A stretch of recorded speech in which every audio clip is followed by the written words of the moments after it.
आजकल विवाह से जुड़ी प्रथाएं इतनी चिंताजनक हो गई हैं कि कुछ भी समझना मुश्किल हो जाता है। इसमें सुधार जरूरी है, लेकिन कम ही लोग ऐसा कर पाते हैं।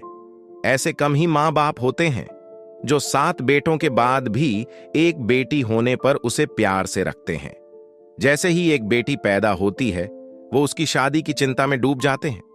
दुनिया में इस तरह के माँ बाप भी हैं जो बेटी की किसी वजह से मृत्यु होने पर खुश होते हैं।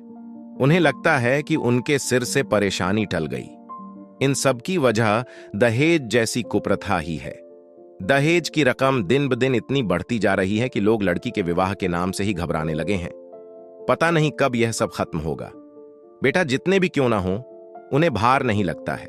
उनकी शादी नहीं भी करेंगे तो कह देंगे कि बेटा कमाओ और खाओ, फिर मन होने पर शादी कर लेना।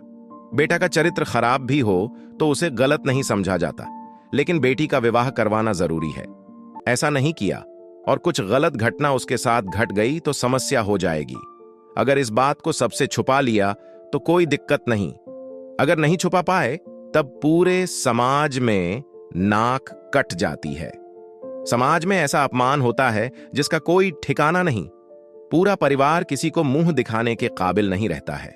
दुख की बात यह है, जिन मां बाप को अपनी बेटी की शादी में दहेज के कारण लाखों परेशानी झेलनी पड़ती है, वो अपने बेटे के विवाह के समय इन सबको भूल जाते हैं। वो अपने बेटे की शादी के लिए दहेज लेना बिल्कुल नहीं भूलते। उन्हें लड़की के परिवार वालों से बिल्कुल भी सहानुभूति नहीं होती, बल्कि वो अपनी बेटी की शादी में दिए गए दहेज को भी मिलाकर बेटे की शादी में लेने की कोशिश करते हैं। इस दहेज की चिंता के कारण ही कितने माँ बाप अपनी बेटी का विवाह बूढ़ों से कर देते हैं ताकि उनका पीछा छूटे, और कुछ तो बेटियों को विवाह के नाम में कुछ पैसे लेकर किसी के घर भेज देते हैं। गुलजारी लाल भी एक ऐसे ही पिता थे जिन्हें अपनी बेटी की शादी की चिंता खाए जा रही थी। यूं तो उनकी आर्थिक स्थिति ठीक थी और वो महीने में 200 से 250 रुपये आसानी से कमा लेते हैं। 2 बेटे भी थे जिन्हें पालना था। ऊपर से बेटी के बड़े होने की टेंशन अलग, बेटी की शादी करने के लिए अच्छा घर भी चाहिए। होते होते एक दिन गुलजारी लाल को एक पढ़ा लिखा योग्य लड़का मिला। उसके पिता आबकारी विभाग में नौकरी करते थे। इन सब के बारे में गुलजारी लाल ने अपनी पत्नी से बात की। फिर उसने कहा कि परेशानी बस ये है, लड़का शादी नहीं करना चाहता है। उसके पिता ने उसे बहुत समझाया, लेकिन वो किसी की नहीं सुनता। उसने कहा है कि वो जीवन में कभी शादी नहीं करना चाहता। समझ नहीं आ रहा है कि वो शादी से इतनी नफरत क्यों करता है। गुलजारी लाल की पत्नी ने कहा कि एक दिन उसे बुलाकर अकेले में बात कर लो। उसने पत्नी को बताया कि बुलाया था मैंने। काफी देर तक कारण पूछा, लेकिन वो कुछ नहीं बोला। मैंने रोते हुए उससे आखिर में पूछा तो वहां से चला गया। वह भुनभुनाते हुए बोलने लगी कि बेटी की वजह से पता नहीं क्या सब दिन देखना पड़ेगा। गुलजारी लाल बोला, नहीं, इस जमाने के लड़के होते ही ऐसे हैं। पढ़ लिख कर उन्हें पता नहीं क्या हो जाता है कि वो जिंदगी भर अविवाहित रहना चाहते हैं। वो आजाद अकेले ही रहना चाहते हैं, इसी में अपनी खुशी समझते हैं। पत्नी बोली, बात बिल्कुल सही है। अगर तुमने शादी न की होती तो ये सारी चिंताएं ना होती, हम सब खुश होते। कुछ वक्त गुजरने के बाद गुलजारी लाल को विवाह के लिए मना करने वाले लड़के की तरफ से एक पत्र आया। उसमें लिखा था, अंकल प्रणाम, मैं आपको यह खत काफी दुविधा में लिख रहा हूं। आपके द्वारा मेरे घर रिश्ता लाने के बाद से ही माता पिता मुझ पर शादी का खूब दबाव बना रहे हैं। मां रोती हैं तो पिता नाराज हैं। उन्हें लग रहा है कि मैं जिद की वजह से शादी नहीं कर रहा हूं, लेकिन मैं इसकी असली वजह उन्हें नहीं बता पाता हूं। अगर उन्हें पता चला तो हो सकता है कि उनके प्राण निकल जाएं। आज मैं अपनी इस गुप्त बात के बारे में आपको बता रहा हूं। इसे राज ही रखिएगा। किसी भी तरह मां बाप को यह बात पता नहीं चलनी चाहिए। मुझे लग रहा है कि 5-6 महीने से मुझे क्षय रोग यानी टीबी हो गया है। उसी के लक्षण मुझे खुद में दिख रहे हैं। जांच में भी यह स्पष्ट हो गया है कि मैं अधिकतम 2 साल तक ही जिंदा रह सकता हूं। ऐसे में अगर मैंने शादी कर ली तो मेरी पत्नी को और बच्चा होने पर उसे भी यह बीमारी लग जाएगी। अभी मैं खुद इस रोग की पीड़ा को झेलता हूं। विवाह कर लिया तो सबको दुख होगा। अब मेरा आपसे अनुरोध है कि मुझे किसी तरह के बंधन में मत बांधिए। सेवक। हजारी लाल चिट्ठी पढ़ने के बाद गुलजारी लाल ने अपनी पत्नी से पूछा कि तुम्हें क्या लग रहा है? उसकी पत्नी ने कहा कि मुझे लगता है कि यह बहाना बना रहा है। मुझे भी ऐसा ही लगता है। बीमार इंसान वैसा नहीं दिखता है जैसा वो दिख रहा था। जवाब में गुलजारी लाल बोला। पत्नी बोली कि ठीक है, अब भगवान का नाम लेकर शादी कर दो, जो होगा देखा जाएगा। गुलजारी लाल ने कहा, मैं भी ऐसा ही कुछ विचार कर रहा हूं। गुलजारी लाल की पत्नी ने फिर कहा कि एक बार आप डॉक्टर को ही दिखा दीजिए। ऐसी बीमारी हुई तो बेटी अंबा के साथ बुरा होगा। गुलजारी एकदम बोल पड़ा, अरे तुम इन नौजवान लड़कों को नहीं जानती हो, ये सब ऐसे ही बोल रहा है।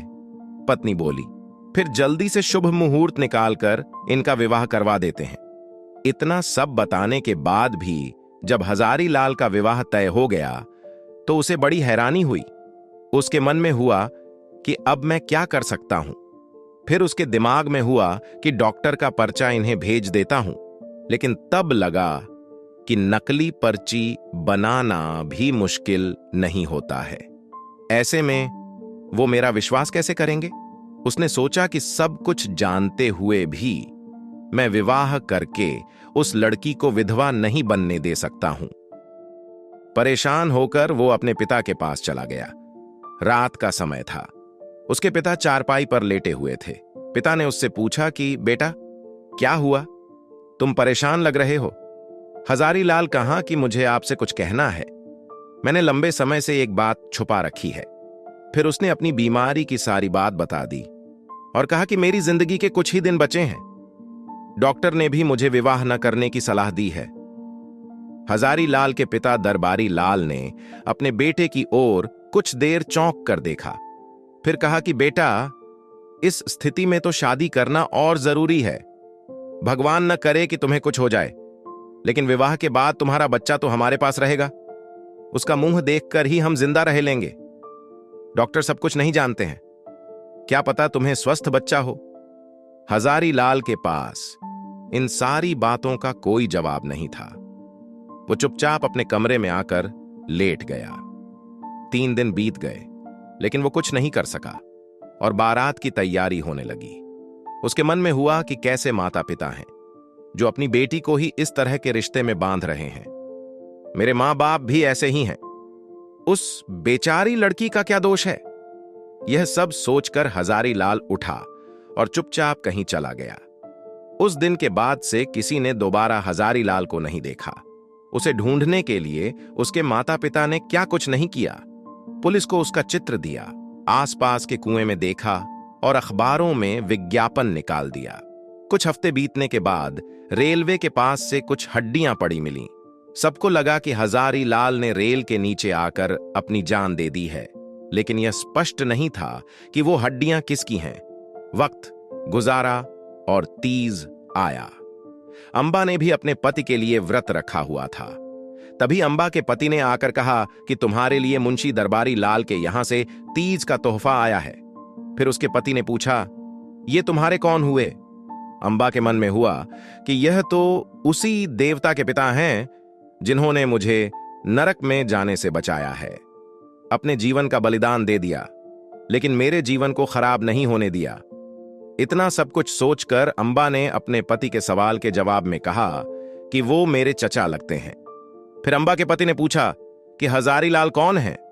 पत्र में उनके नाम का जिक्र है। जवाब में अंबा बोली, यह मुंशी दरबारी के पुत्र हैं। पति ने पूछा, अच्छा तो ये तुम्हारे चचेरे भाई हुए? अंबा ने कहा, नहीं नहीं, वो काफी दयालु इंसान थे। मुझे सुखी जीवन का वरदान देने और डूबने से बचाने वाले इंसान थे। यह सब सुनकर अंबा के पति के मन में हुआ कि निश्चित रूप से ही वह कोई देवता होगा।